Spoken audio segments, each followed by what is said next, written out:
Okay, we are back after such a long time without videos. But I have come out of retirement, as hobbyists never retire anyway, because I am quite passionate about this. This is the first part of a partwork called Star Wars Build the Millennium Falcon. It's a weekly based magazine in the UK. It's currently not available in any other country yet. But I believe there are plans to bring it in, but don't follow me. You'll have to look it up on the website. So what's this series all about? I've seen various people actually putting it together. So I'm going to give a link in the description below to Chris Falcon, who is a good friend, and he does some really good videos. So I think you should head on down there if you want to see how to build it. What we're going to go over in these videos is all the customization and a little bit extras that you kind of have to do with this miniature.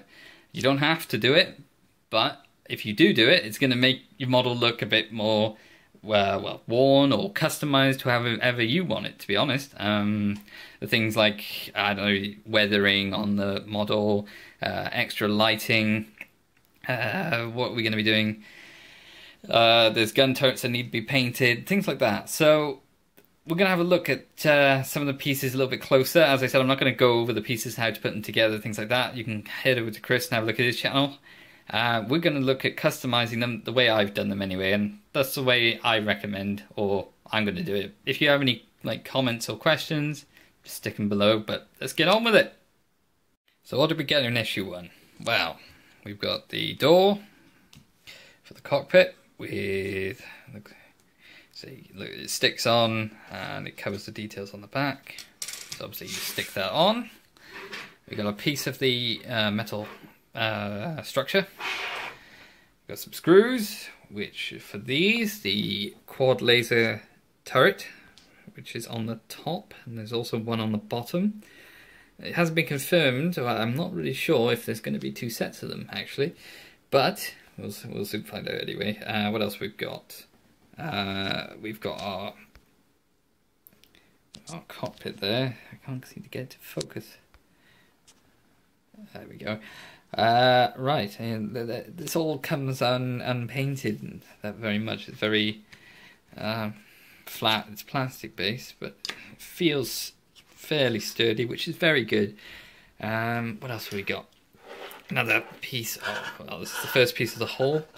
So first issues I'm starting to see here, looking at this right now, is very inconsistencies with the actual weathering on the model there. You've got large pieces, you've got small pieces, you've got unweathered pieces. So deciding what to do with this, I might have to come back to it. But the idea of painting it now doesn't seem like a good idea, basically because there's quite a lot of hole to go on the actual miniature. So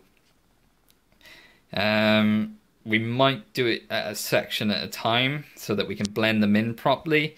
I'm not sure yet, but once I do know, I'll post it up certainly. So I'm probably not going to cover this piece. So the most interesting pieces we've got at the moment are the quad laser, and we've got the cockpit. Now the cockpit, it is quite an interesting cockpit, and as you would have seen from, I don't know, maybe Chris's videos with the pre-release, there's a lot more detail in the new version than the old version. This feels a lot better. Obviously, it's quite unpainted. There's no current guide in the magazines on how to paint any of this yet. So I imagine when they get the front section where all the joysticks, controls, and yokes and all that on, it'll be exactly the same. It'll be a plain unpainted piece. So what we're going to do, once we get further section of the cockpit, I think we'll do it all in one go, and then we can then make a video on it, display that. So what we're going to do in this first video is look at the turret, because that's basically in one piece. So I've seen a lot of people with discussions that these come out. They're not glued in or anything yet, which makes it easier to paint, I suppose. Yeah, I suppose it makes it easier to paint. looking at it now though, there are a few things we can do if we want to be very finicky. You can see that? That is a mold line from where they cast the steel. I'm not sure if these are... It's not steel, it's probably some soft metal anyway. And as you can see, there's mold lines on each of the barrels. If I can get the camera to focus. Can you focus? You can see a little bit of the lip there. So, the first step, I think, would be... Most of this is okay. The solid pieces are fine. There's a slight mold line on there. We can get that off. What we're going to do to get it off, we're going to... we'll probably get a soft file. And we're going to file it off. You can see on the end there, there's definitely a cast piece there. So I'm going to go and find a soft file, and I will get back to you in a sec. It took me a while to find a file. I've recently moved, so finding all my hobby stuff is still in boxes and such like that. But you will probably have one of these in your house. This is a nail file. Save you going out and buying hobby stuff. I don't know. Maybe further down the project, maybe you want to do a bit more hardcore stuff. So this will do for now because the metal's not that hard, so it should be easy. So if you can see on the end there, can we focus? We've got a bit of a mold line on there. So what we're going to do, we're just going to get the file and we are going to file it. It's a bit of a DIY job here with a nail file, but I have to apologise for that. Oh, there we go, it's already got it. So we want to go across the actual mold line. So we're rubbing right across the mold line just to remove that line. Oh, it's pretty much there. It's whether or not you're going to see this much when it's actually painted. So there we go. It's a bit more shinier than it was, but that needs a bit more work.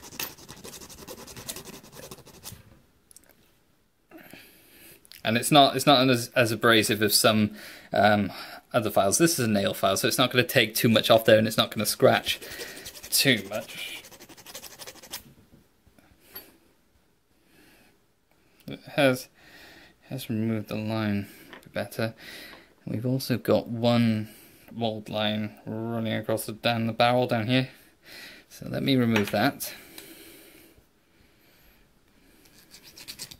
Same sort of procedure again. You want to just be careful not to catch on top of the nib there, on top of the barrel, otherwise it's gonna deform it a bit. So what you want to do, you want to keep rubbing across, just rolling it as well, just so you get a consistent like file pattern. See, that's rubbed that straight off. That looks perfect now, absolutely perfect. And we've got a bit more on there. Save me doing this in front of you. I'm going to do a jump cut. I'm going to get this filed. Be right back. One thing to add, guys, just need to be really careful when filing as well, because you're going to get lots of metal particles like this. If you can wear a mask or something like that, just to keep it from going in your mouth and nose, that'd be great. You don't want to do yourself some harm whilst making a model. There we go. I'm going to move on to the next bit. Right, that was a bit of a hard job. Right, where are we?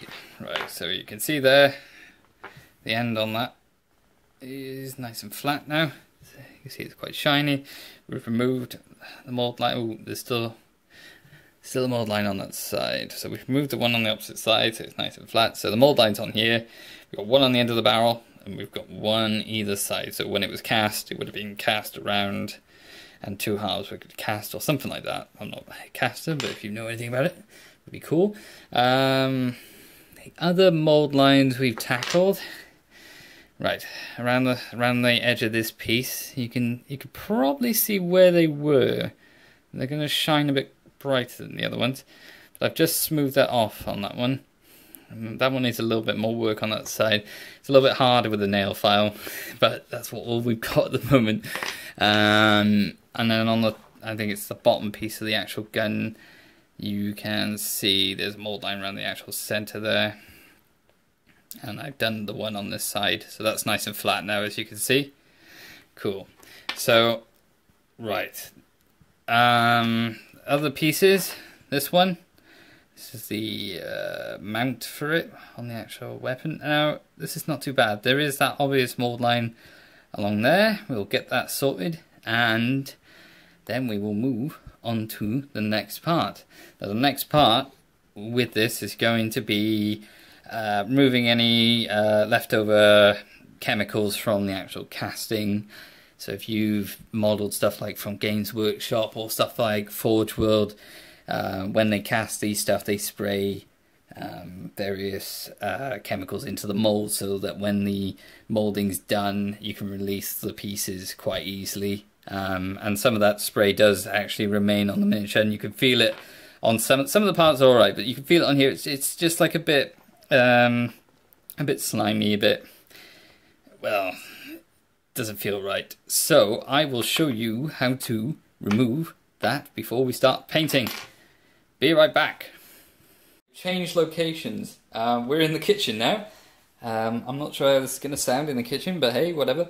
Right, what you're going to need, a bowl. You'll probably use one of your old takeaway bowls, or any sort of plastic container is going to be good. We've got all our parts in here. They're all nicely filed down and mold lines removed.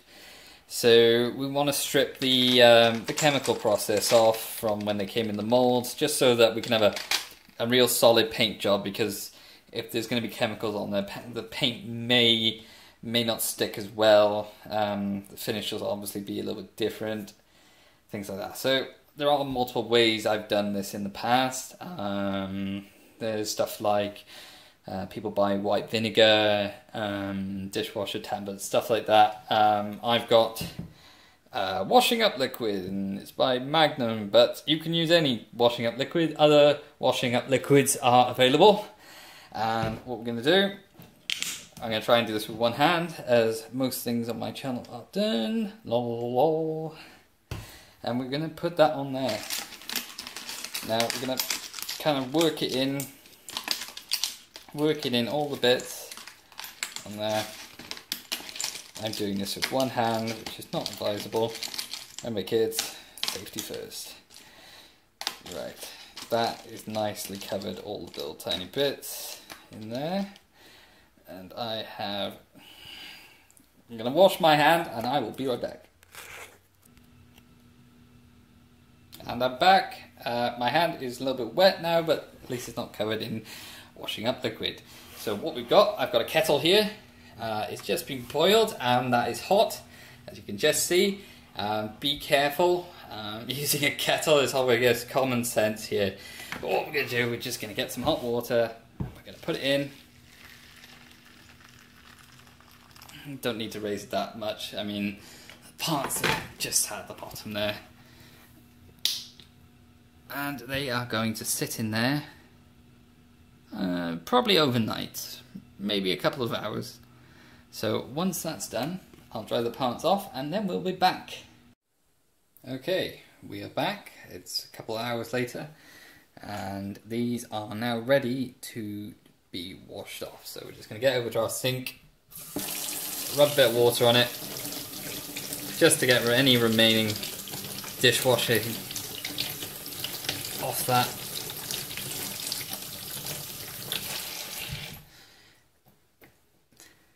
You should now be able, it should feel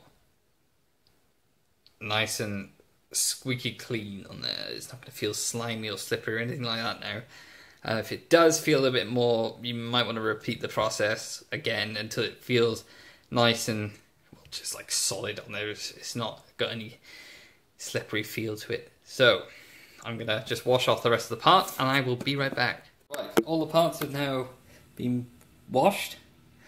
They're currently just drying off on this nice piece of cloth.